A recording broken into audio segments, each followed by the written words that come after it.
must arrest them. Tinubu, you must arrest the northerners. Tinubu gbé ọlọ́pàá dìde ń sìn àwọn DSS MSS ó gbọ́dọ̀ arrest àwọn northerners àwọn Fúlàní ìwọ náà dìde ń sìn kó wá arrest wọn. They play can Tinubu arrest them?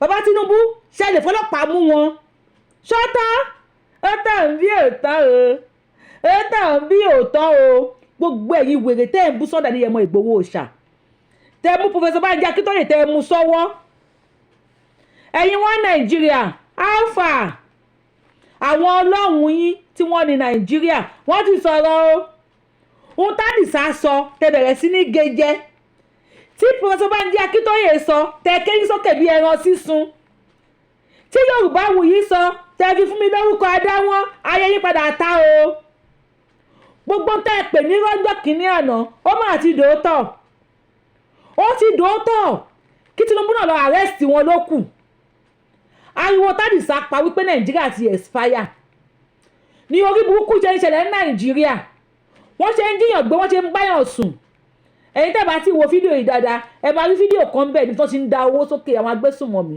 owó tí gbogbo táwọn èèyàn torí ẹ̀ sá kúrò lé ajé o ògúngúlù sọ onísọ̀bòjì onamọ́náyé ọ̀nà àgbàlagbà sá kíjokíjo ajé tó ní kálukú wá káàkiri tàbí sá kúrò Nàìjíríà ó wà ní fídíò yìí táwọn agbésùnmọ̀mí bẹ̀rẹ̀ sí ń dà sókè báyìí tí wọ́n ń dà sókè tí wọ́n ń dànù nínú gbó wọ́n ń fọ́ owó báyìí ni wọ́n ń fọ́ owó nínú gbó ni tí òṣèlú tó máa mú wọn sí tó Idris Okunna yẹ̀bọ Bobrisky pé mẹ̀tẹ̀ láìkí gbèrè tóun náà ń ṣe ohun tí wọ́n ṣàjẹ̀ fún ni pé ó mú owó ó spray one party náà ṣàjẹ̀ fún àwọn agbésùnmọ̀mí náà wà nínú gbó yìí tí wọ́n ń da owó sókè ṣé wọ́n ti mú àwọn yẹn wọn ò tí ì mú wọn àwọn náà ti sọ̀rọ̀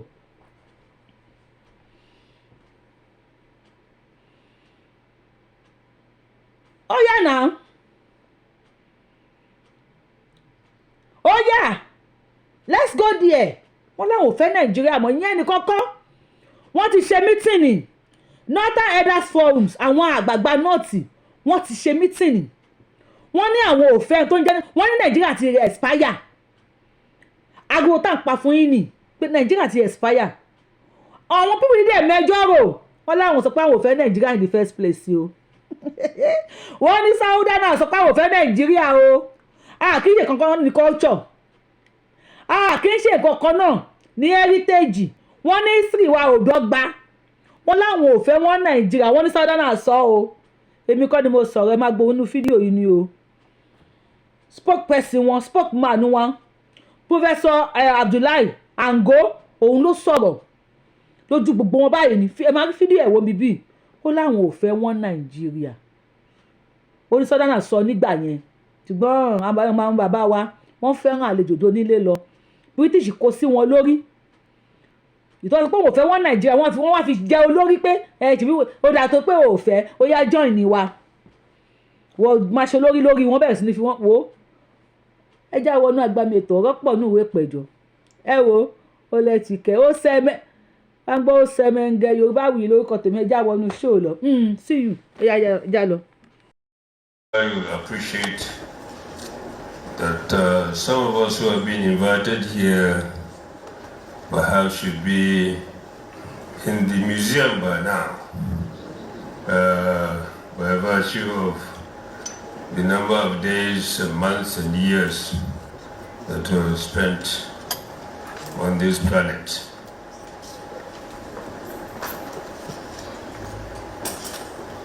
To be the chairman or co-chairman of this occasion is a great honor and great privilege for me. Having been born a Nigerian, but a British Nigerian, in the sense that those of us who are born before 1914, or those of us who are born after 1914 up to 1960 could describe ourselves in various forms and terms. I, having been born 86 years ago. I was born a Nigerian British Nigerian. That's what I was.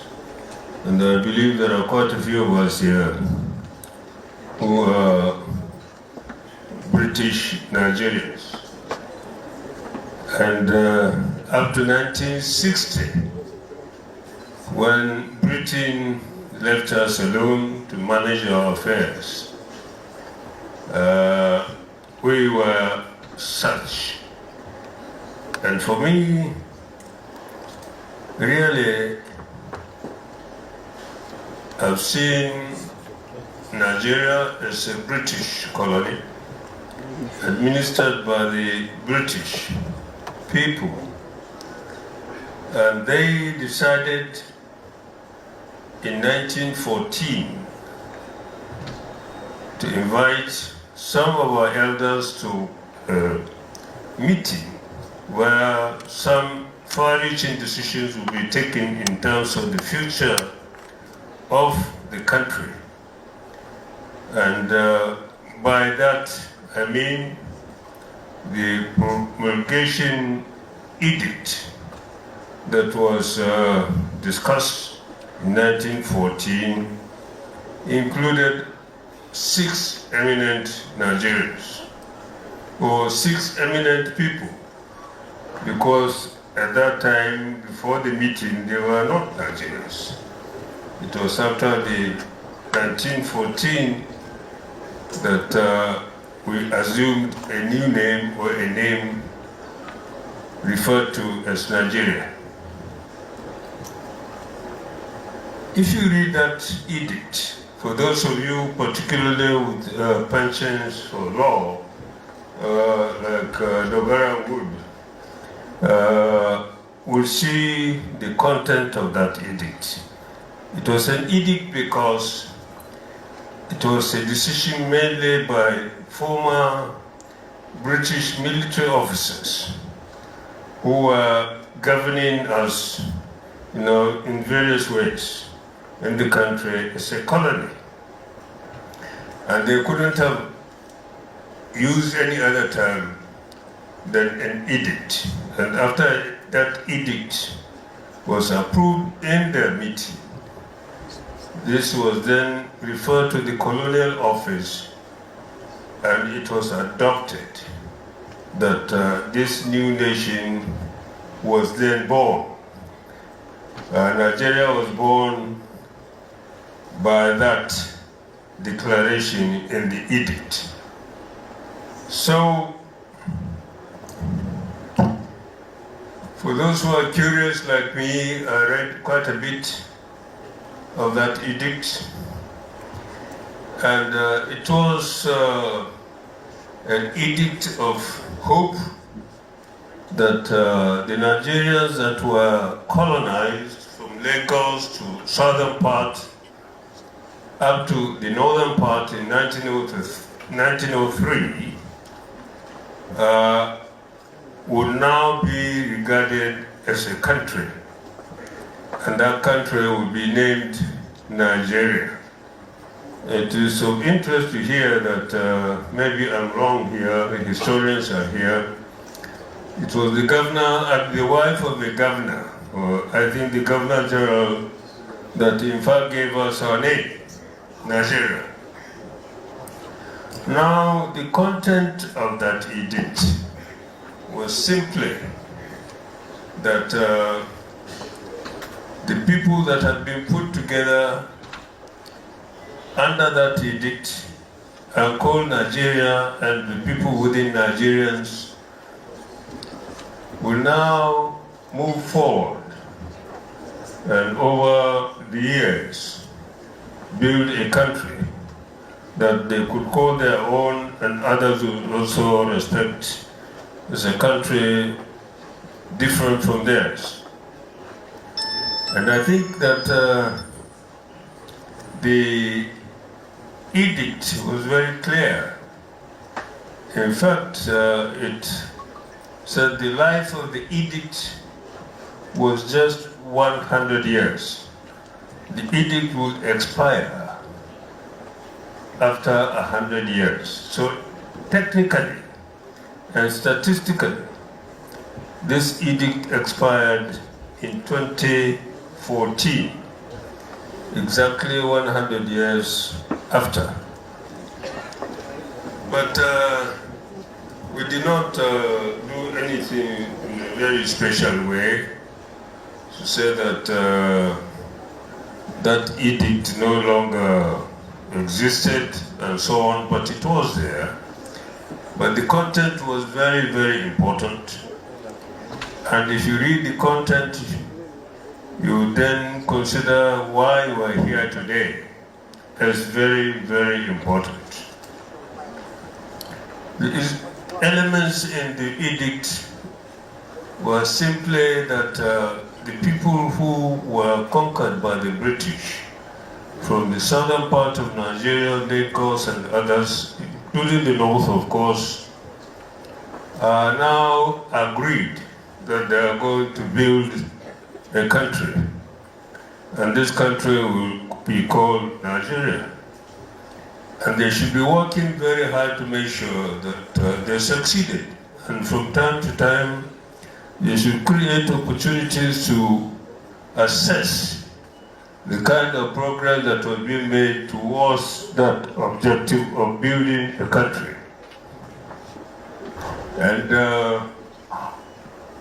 I took it that they were doing that, particularly when we get back to the point when our first generation leaders in the country were working towards getting Britain out as a colonial master towards our independence. And they did extremely well, in my view. They worked together, coming from different places and so on. Just as we are still from different places today, they were even more in different places at the time when they decided that they should get themselves together and see whether they can really produce a good country for all of us. And they did. No. So I think that if you look at what they did, one of the quotations that I always use, particularly when people are quarreling about themselves, where do you come from, what language do you speak, which place of worship do you attend, weekly or daily, as the case may be. The Sadhana came with the idea that we can't all melt into one tribe, we can't all melt into one language, we can't melt all in one faith just because we want to be called Nigerians. No. So the important thing is for people from these different backgrounds and different antecedents and so on, is to continue to dialogue and understand their differences. Once they can understand their differences, they should be able to work together towards building a country.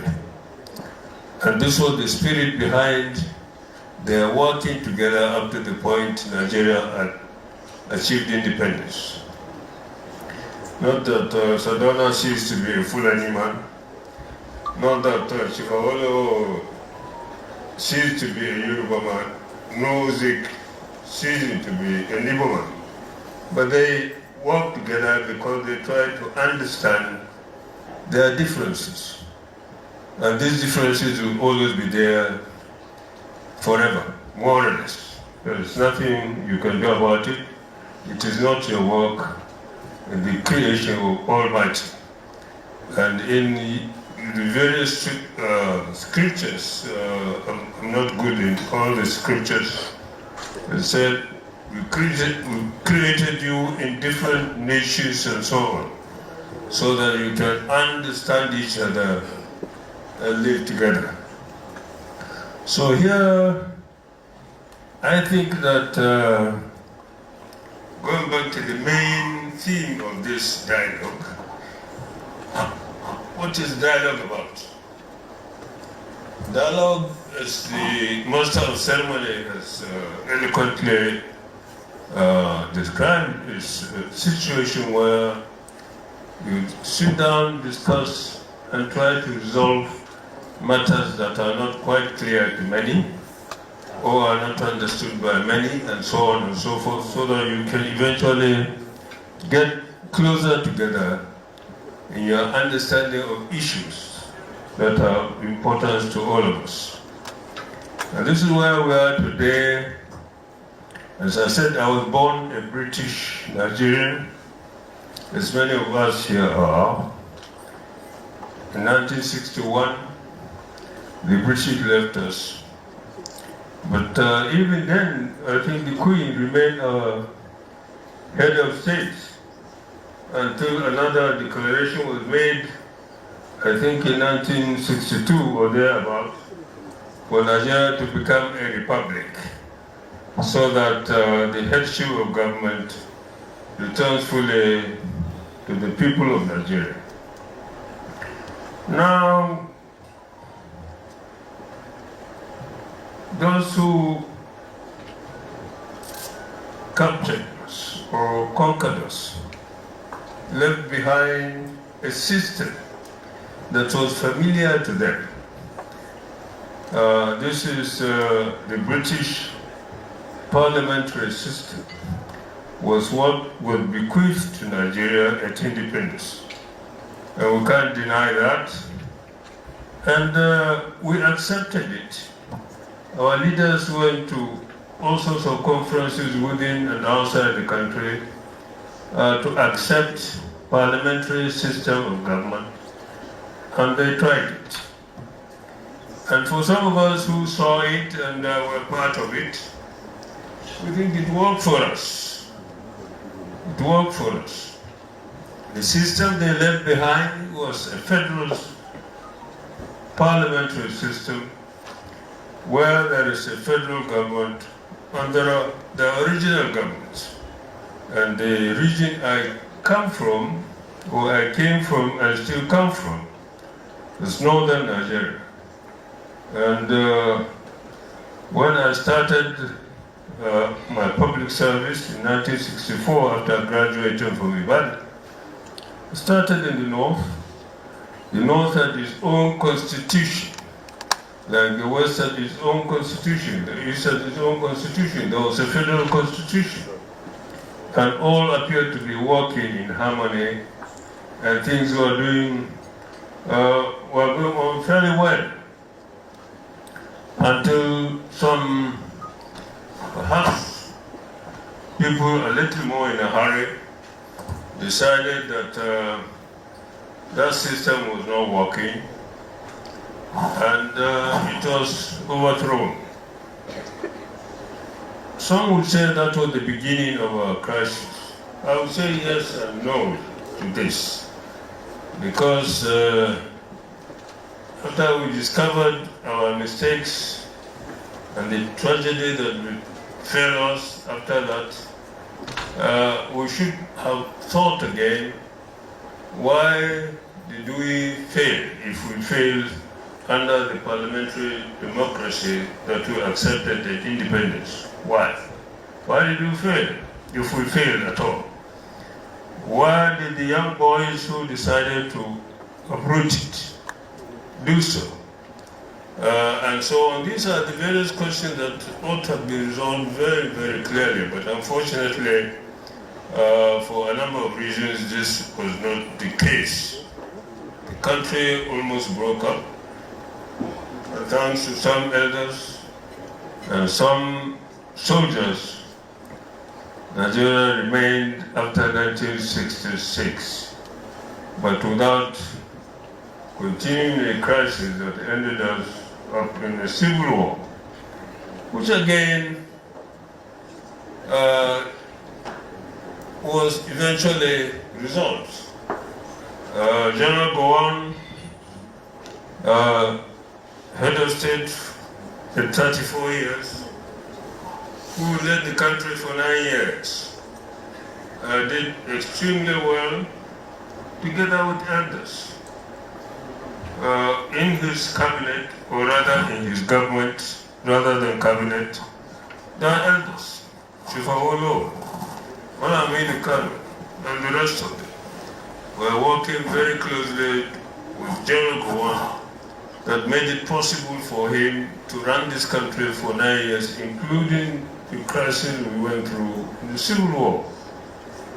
It is of interest to note that for those 9 years, Nigeria did not borrow a kobo from outside.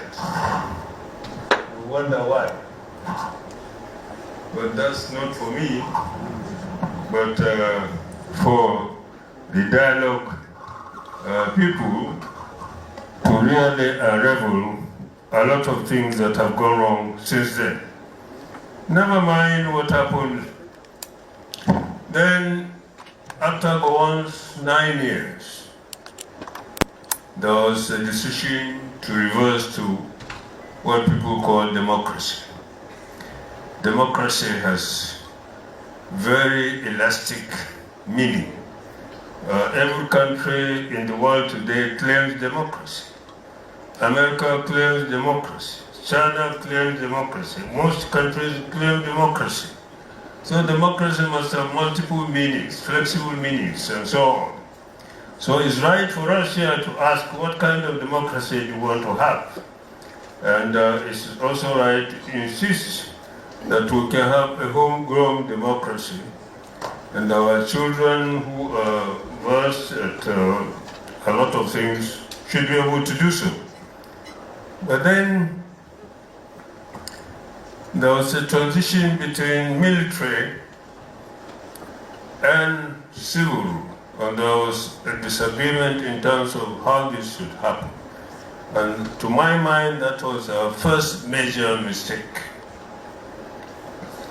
I was a candidate, I was one of those who should have been in the Constituent Assembly of 1975-76 to discuss the constitution that was transistors from military rule to civil rule. I remember our elders then, Malam Aminu Kano and others, who gather around in Lagos to say that the military leaders have insisted that there would be no discussion on parliamentary democracy. The Constituent Assembly was not to discuss parliamentary democracy. The Constituent Assembly should go and borrow or find a presidential system outside the country. I think what they had in mind, and I think up to now, the two parliamentary systems that are a little all over the place, American and the French. And eventually we opted for the presidential system. Well, to my mind, America has just had an election a few days ago. And to my mind, it did not demonstrate democracy. It demonstrated election, but it did not demonstrate democracy. For me, that was our first mistake. For us to bring a system that did not fit our history, did not fit our traditions, did not fit our experience either as under colonial government or under our own independent state. We did not. Yet, we were not allowed to even discuss it. If I can remember here my classmate, a very eloquent sociologist, Dr. Ibrahim Tahir, up to his death, he insisted that it was a mistake for us to bring in American presidential system to Nigeria because it will not work for us.